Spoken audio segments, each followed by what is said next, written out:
égale à la phase de poule qu'on va avoir. Mis à part l'Allemagne, qui est deuxième nation mondiale, toutes les autres nations sont quasiment équivalentes parce que la Corée est 17e classement FIFA, l'Italie, qu'on va jouer en amical, est 16e, la Colombie est 25e, la Suisse, qu'on va jouer en amical, est 20e, il n'y a que la Jamaïque qui est 43e, mais après, tout ce qui est matchs amicaux en Australie, on ne peut pas faire ce qu'on veut, c'est-à-dire qu'on peut jouer contre des équipes qui ne sont pas dans notre groupe. Donc il faut voir aussi les équipes qui sont à Melbourne en même temps que nous, les équipes disponibles, donc c'est pour ça qu'on s'est orienté vers la Jamaïque. Mais les autres nations, en tout cas, que ce soit la Suisse et que ce soit l'Italie, c'est des nations qui se rapprochent au classement FIFA de la Colombie et de la Corée. Les objectifs sont simples, c'est d'aller le plus loin possible. On va pas à cette Coupe du Monde en se disant bon c'est bien, on y est déjà et on verra bien ce qui se passera. On va la préparer. On va la préparer cette Coupe du Monde pour créer un exploit, pour essayer d'aller en 8e. Voilà, je pense que l'ambition n'empêche pas la prudence ou l'inverse. La prudence n'empêche pas l'ambition. On sait qu'on est le petit pousset de ce groupe, on sait qu'on est l'équipe assez facile à jouer pour les autres, mais en même temps, ça n'empêche pas qu'on peut rendre la tâche difficile à toutes ces nations. Il faudra être prêt contre l'Allemagne le premier match, mais en tout cas, nos ambitions, c'est d'être prêt le premier match et de tout faire pour aller en 8e de finale. Après, pour ce qui est de la place du Maroc, ici, le football féminin, il est en pleine expansion. Le championnat professionnel existe depuis 2 ans, voire 3 ans maximum. Il y a des sports-études qui se créent. Il y a des équipes nationales qui commencent à exister aussi à travers les Coupes du Monde et les CAN. Les U17 l'année dernière, nous cette année, la CAN l'année dernière. Enfin voilà, c'est un début prometteur. C'est un début prometteur, mais encore une fois, il faut travailler dans les clubs, travailler aussi en équipe nationale pour pouvoir faire progresser ce football féminin marocain. C'est un impact incroyable. Quand ces joueuses ont fait une finale de Cannes avec tout cet engouement et que derrière, vous avez les garçons qui font demi-finale de Coupe du Monde, l'impact il est super positif. Je pense qu'il faut se servir des bons exemples qu'il y a autour de soi. Et en tout cas, cet exemple-là des garçons, un exemple de solidarité, d'abnégation, de travail, de collectif, ça, il faut s'en servir aussi pour nous, pour faire comprendre aux joueuses qu'on a besoin de tout ça pour réaliser une grande compétition. C'est pas le même football que les garçons. Les garçons sont régulièrement dans toutes les Coupes du Monde, dans toutes les CAN. Les filles, on démarre. Mais en tout cas, dans tout ce qui est état d'esprit, travail, il faut s'inspirer de tout ça et y aller avec beaucoup d'ambition.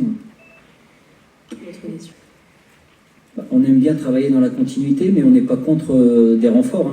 S'il y a des joueuses qui veulent venir nous faire le plaisir de faire des super saisons pour renforcer l'effectif, il n'y a aucun souci. On a pris quelques joueurs supplémentaires par rapport à la CAN quand même. Je trouve qu'on a un effectif qui est un peu plus fort, un peu plus costaud.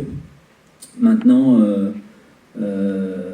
pour ce qui est du capitanat, Chebak sera bien sûr notre capitaine et la capitaine numéro 2, ce sera Elodie Nakache. Pour certaines difficiles, parce qu'elles n'ont pas trop joué ou moins joué, pour d'autres euphoriques, parce qu'elles ont gagné des titres. Ce qui est important pour nous, c'est qu'il y ait une grosse base de travail athlétique de fait. C'est pour ça qu'on les a convoqués le 12 juin, pour qu'on ait assez de temps pour bien les préparer, pour être prête le premier match contre l'Allemagne, parce que je pense que vous comme nous, on sait que ça va être un match très difficile. Donc on s'est donné le temps et les moyens avec la fédération pour bien préparer ces joueuses physiquement. Après, mentalement, on prépare une Coupe du Monde, donc j'ai pas de doute là-dessus. On a vu durant cette semaine-là, qui s'est passé du 12 jusqu'à aujourd'hui, un état d'esprit absolument incroyable, du travail absolument incroyable. Et ça, c'est ce qu'on cherche à amener dans cette équipe. Et je pense que les filles ont bien compris que les résultats passent par le travail, un gros travail athlétique. Et après, dans un deuxième temps, on passera à autre chose sur le stage qu'on va faire en Autriche, parce qu'il y aura des matchs amicaux. Mais voilà, je pense qu'on On a bien ciblé ce qu'on devait faire et les filles ont bien compris aussi, parce qu'on leur a bien expliqué ce qu'on attendait d'elles et comment on allait travailler. Les filles ont bien compris qu'il fallait de l'investissement à 200% pour pouvoir bien préparer cette Coupe du Monde. Je crains tout le monde. Je crains tout le monde.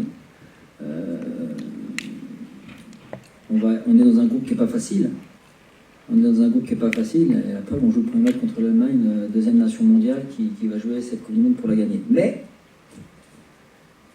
on va tout faire pour exister, on va tout faire pour leur rendre la tâche difficile. On sait que toutes les nations européennes sont sur le papier meilleures que nous. On a basé aussi notre préparation après la CAN pour jouer contre quasiment que des équipes des pays européens. Parce qu'on sait que le niveau est encore élevé, encore plus élevé, et que c'est ce qu'on va rencontrer à la Coupe du Monde.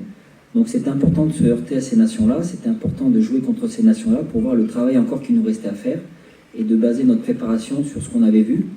Et oui, on sait que sur le papier, l'Allemagne est meilleure, la Corée est meilleure, la Colombie est meilleure, mais encore une fois, ce sera à nous de nous préparer pour être présents physiquement, techniquement, tactiquement, et pour leur créer des soucis, et puis pour tout faire, encore une fois, pour se qualifier.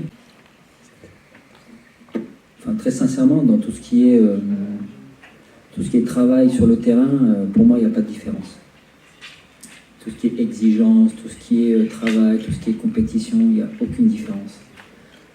Pourquoi ne pas être autant exigeant avec un garçon qu'avec une fille? Pourquoi? Il n'y a pas de raison. En plus, je peux vous dire qu'elles aiment travailler, elles aiment la compète. Donc, je travaille de la même manière, je vais vous dire très simplement. Je travaille avec la même exigence avec les filles aujourd'hui que j'ai travaillé avec la même exigence à Lyon. Et qu'à Lyon, j'avais des compétitrices, j'avais des joueuses qui avaient gagné des Ligues des Champions. Voilà. Si on commence, nous, en tant qu'entraîneurs, à lever le pied parce que c'est des filles, non, c'est pas l'intérêt. Ça doit être des compétitrices. Et donc, elles doivent travailler jusqu'à leur possibilité.